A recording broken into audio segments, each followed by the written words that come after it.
बिस्मिल्लाहिर्रहमानिर्रहीम। अस्सलामुअलैकुम। मैं अपने चैनल की तरफ से आप दोस्तों को खुशामदीद कहता हूं।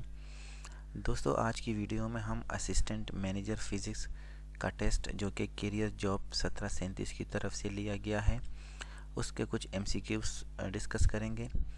इससे पहले हमने जो टेस्ट डिस्कस किया था वो 23 फरवरी 2021 को हुआ था। वो टेस्ट शिफ्ट 1, शिफ्ट 2 और शिफ्ट 3 के MCQs के बारे में था।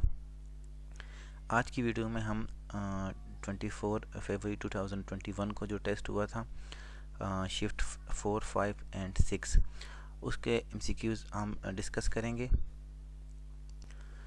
दोस्तों, शिफ्ट 1, 2 और 3 के बहुत सारे MCQs जो हैं वो शिफ्ट 4, 5, 6 में आए थे, तो उसको दोबारा रिपीट करने की ज़रूरत नहीं है। आप उसको पिछली वीडियो में से देख सकते हैं। उसका जो पिछली वीडियो का जो लिंक है वो मैंने डिस्क्रिप्शन में डाल दिया। आप वहाँ से देख के अपने आंसर्स के साथ उसको कंफर्म कर लें। आज के जो MCQs हैं वो हम थोड़े से डिटेल के साथ डिस्कस करेंगे, क्योंकि कुछ दोस्तों का मैसेज आया था कि आप इसको ज़्यादा डिटेल के साथ नहीं डिस्कस करते, तो टाइम की कमी की वजह से इसलिए मैं इसको थोड़ा ज़्यादा डिटेल में डिस्कस नहीं करता।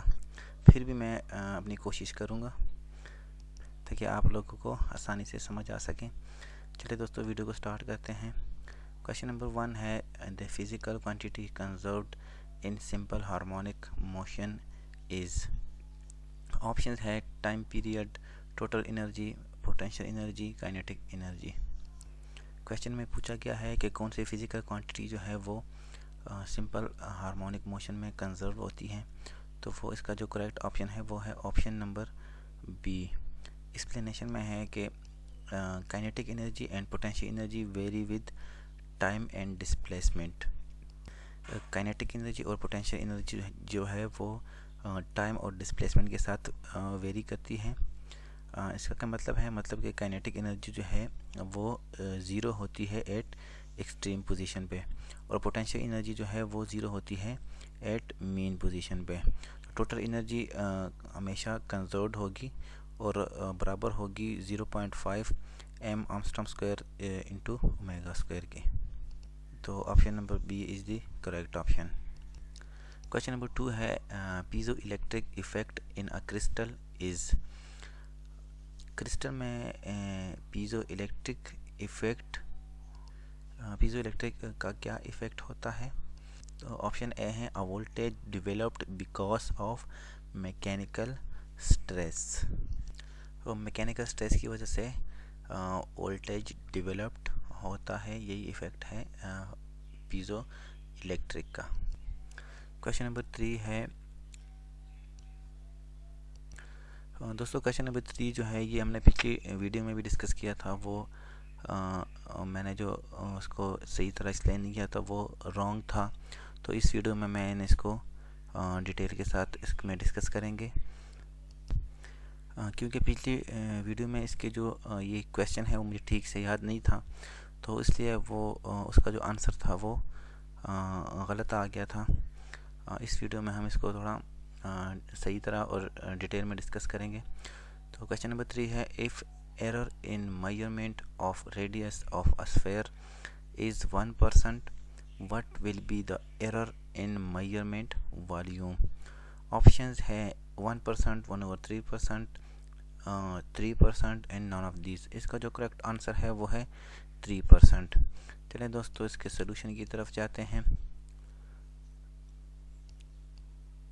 एज वी नो के वॉल्यूम जो है वो 4πr³ डिवाइडेड बाई क्यूब के इक्वल होता है, और परसेंटेज निकालने के लिए इनको हम 100 से इसको मल्टीप्लाई करेंगे। तो वॉल्यूम जो है del V divided by V, 3 del r divided by r into 100।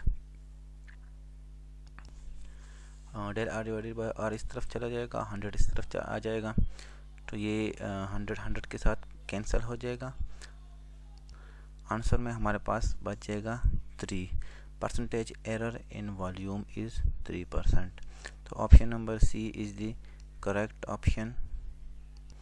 Question number 4 है two uniform solid sphere having unequal masses and unequal radii are released from rest from the same height on the rough incline if the sphere roll without slipping. Question है कि अगर to uniform solid sphere, दो जो uniform solid जो sphere हैं जिनके मास और radii equal नहीं हैं, उसको अगर हम रेस्ट की हालत से सेम हाइट में से रिलीज़ करें थ्रू रफ इंक्लाइन, तो रिज़ल्ट क्या आएगा? तो ऑप्शंस है, ऑप्शन नंबर सी को देखें आप, the two sphere reach the bottom together. दोनों जो स्फेयर हैं वो एक ही साथ एक ही टाइम पे बॉटम की तरफ पहुंचेंगे। सोल्यूशन क्या है इसका? वर्क एनर्जी थ्योरम में से है कि mgh is equal to 1/2 mv square plus 1/2 I omega square.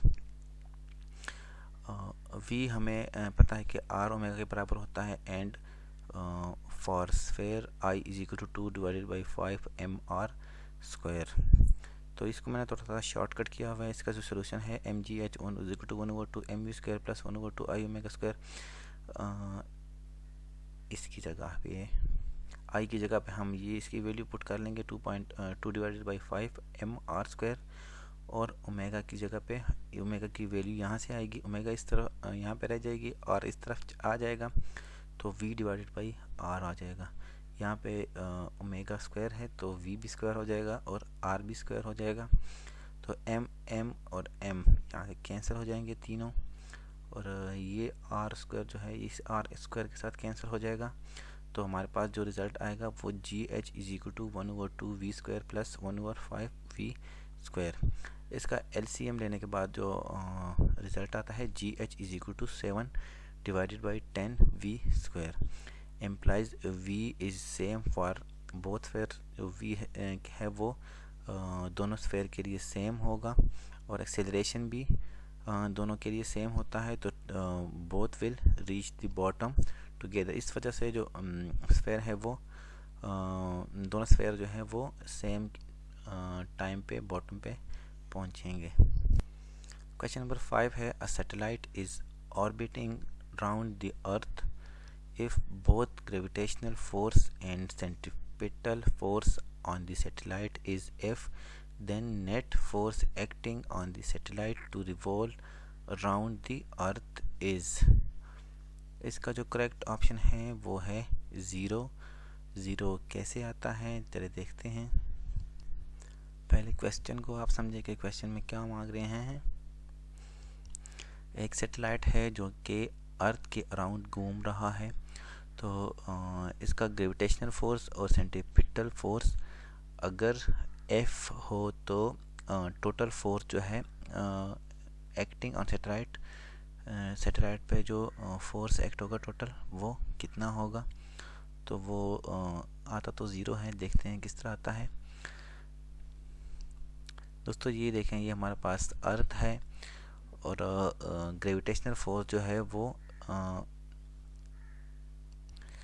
Centre of earth की तरफ एक्ट करता है, जो कि सेंटीपीटर फोर्स है वो away from the earth act करता है। जिस सैटेलाइट है ये जो ऑर्बिट कर रहा है अर्थ के इर्द गिर्द, तो देखें यहाँ पे here gravitational force Fg acts towards the centre of the earth, centre की तरफ होगा, एंड सेंटीपीटर फोर्स जो है act away from the centre of the earth. Centripetal force जो है वो अवे एक्ट करता है, both acts in opposite direction. दोनों फोर्स जो है वो अपोजिट डायरेक्शन पे एक्ट होते हैं, तो नेट फोर्स जो है वो हमारे पास आएगा F is equal to F minus F। दोनों फोर्स जो है एक दूसरे के इफेक्ट को कैंसिल कर देती हैं, तो रिजल्ट हमारे पास आएगा 0। तो नेट फोर्स जो होगा वो होगा 0। Option number D is the correct option. Question number 6 है two satellites of mass m and 2m are revolving in two circular orbits of radii r and 2r around an imaginary planet on the surface of the with gravitational force is inversely proportional to distance from its center. The ratio of orbital speed of satellite is, इसका जो correct answer है वो है option number ए 1:1। Question है कि 2 satellites हैं मास m और 2m जो कि घूम रहे हैं एक सर्कुलर ऑर्बिट में, रेडियस r और 2r जिसका रेडियस है एक इमेजिनरी प्लैनेट के इर्द गिर्द। तो सरफेस पे ग्रेविटेशनल फोर्स जो है वो इन्वर्सली प्रोपोर्शनल टू डिस्टेंस होगा इसके सेंटर से। तो इन सैटेलाइट्स का जो ऑर्बिटल स्पीड है इसको हमने रेशियो निकालनी है।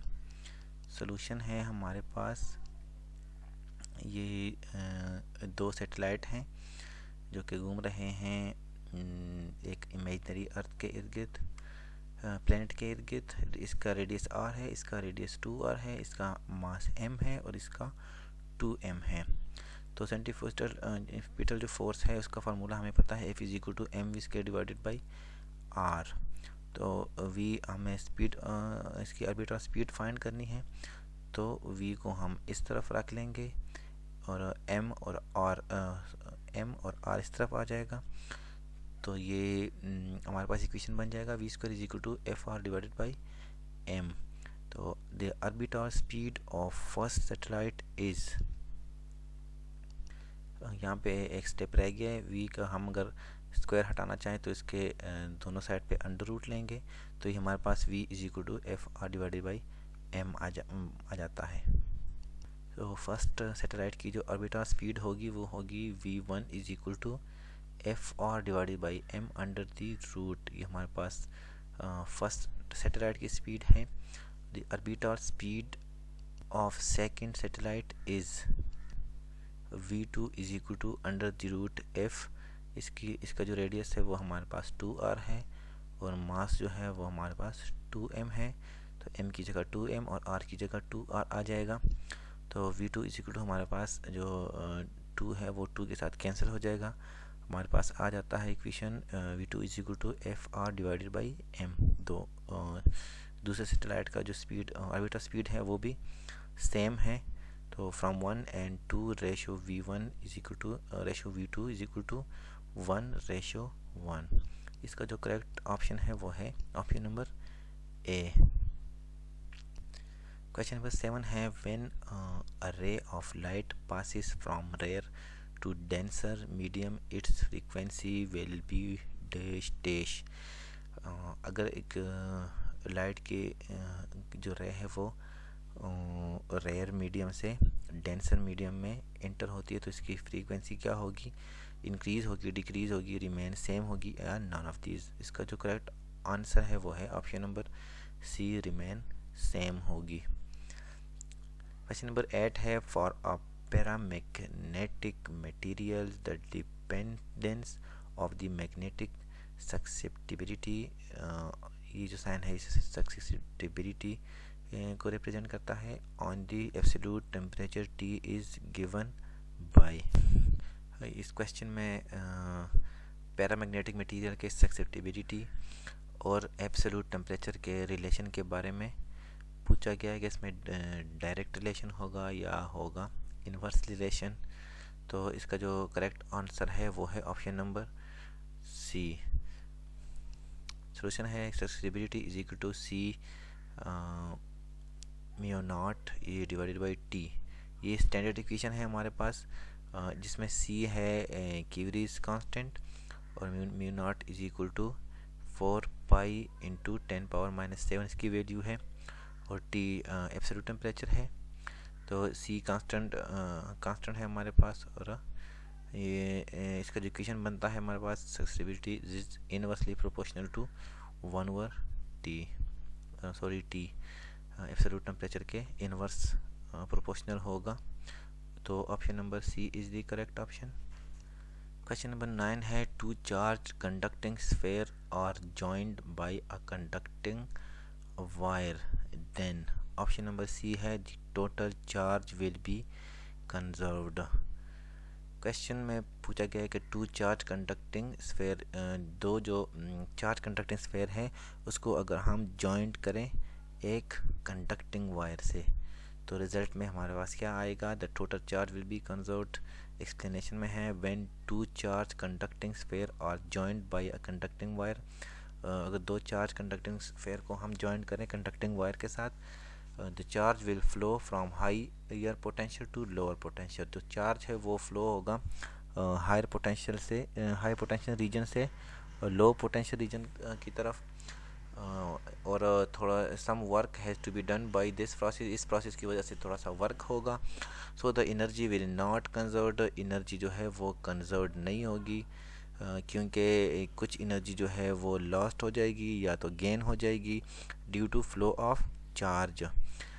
As there is no cell connected, क्योंकि यहाँ पे कोई सेल कनेक्ट नहीं है, इस वजह से जो टोटल एनर्जी है वो कंजर्व्ड रहती है। तो option number C is the correct option, the total charge will be conserved. Question number 10 है thermistor is used as, thermistor जो है वो किस चीज़ के लिए यूज़ होता है, तो यो होता है टेम्परेचर सेंसर, यानी टेम्परेचर को मेजर करने के लिए हम इस थर्मिस्टर को इस्तेमाल करते हैं। तो option number A is the correct option.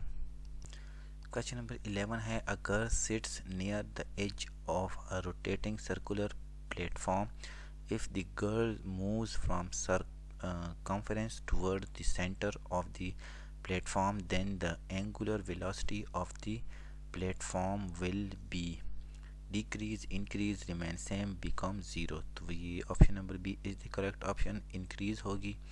Question क्या है कि एक जो लड़की है वो सर्कुलर प्लेटफॉर्म के किसी कोने पे बैठी हुई है।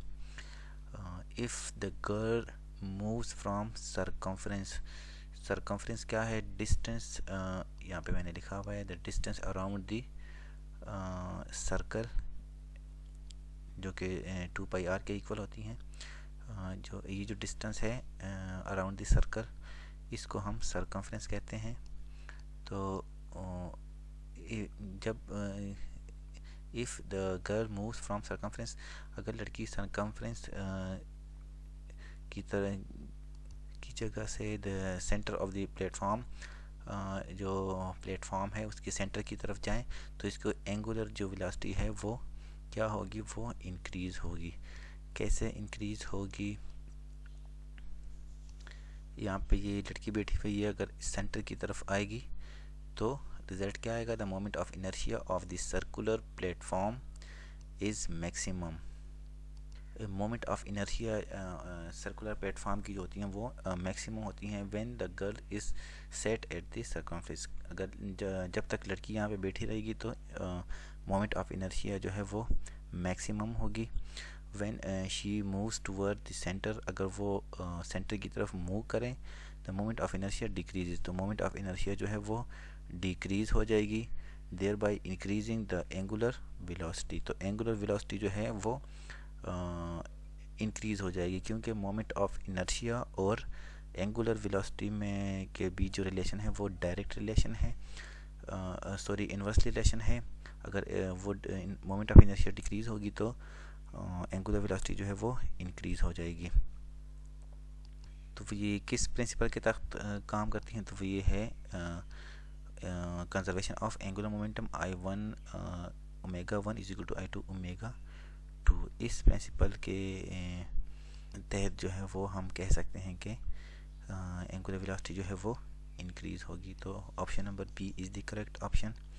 क्वेश्चन नंबर 12 है when a ray of light transmits from 1.3 refractive index to 1.2 it will be, जब अगर एक लाइट है वो ट्रांसमिट होगी फ्रॉम 1.3 रिफ्रैक्टिव इंडेक्स से 1.2 रिफ्रैक्टिव इंडेक्स तक, तो लाइट के साथ क्या होगा, अवे फ्रॉम नॉर्मल, नॉर्मल से अवे जाएगी इसकी जो रे है। Option number A is the correct option.